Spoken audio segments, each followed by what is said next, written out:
Christopher Geary, Vladimir Putin, and Max Woertendyke, Mikhail Khodorkovsky, in the world premiere of Kleptocracy, at Arena Stage at the Mead Center for American Theater, courtesy C. Stanley Photography. You can't get far in Washington, D.C., without someone bringing up Russian President Vladimir Putin and his efforts to interfere in U.S. democracy. So there's no more fitting venue than the nation's capital for a world premiere about the rise of Putin, from a KGB grunt to the most powerful man in post-Soviet Russia. Kleptocracy, which opened this month at Arena Stage, charts that course largely through his rivalry with Mikhail Khodorkovsky, who at the time controlled a Russian oil company but wanted to sell it to an American firm such as Exxon or Chevron, a move Putin saw as a threat to the Russian state. While essentially the good guy in this clash of the oligarchs, Khodorkovsky, as portrayed by Max Woertendyke, is himself no saint. Early in the play, we find him authorizing the murder of a mayor who had dared to question his failure to properly pay workers.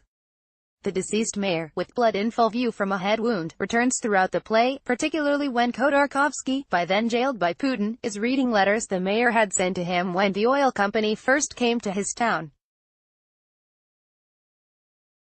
It's impossible to avoid comparing the mayor's ghost to that of Banquo, who visits Macbeth after the Shakespearean king has him murdered by hired henchmen of his own. Whether playwright Kenneth Lynn, who counts work on the House of Cards franchise among his credits, was writing for a Washington audience doesn't really seem in doubt. The script features some inside jokes that require a somewhat advanced understanding of the current president of Russia. You shouldn't enter the theater, for instance, without knowing that Putin once took a Super Bowl ring from New England Patriots owner Robert Kraft. All told, Kleptocracy is dark, ominous, and points toward the efforts we know Putin has taken to meddle in U.S. politics. There's an all-too-obvious reference to his attempt to influence the 2016 presidential election in favor of Donald Trump. It's a way to escape the bubble of Capitol Hill without really leaving it. Just don't expect much to be left to the imagination.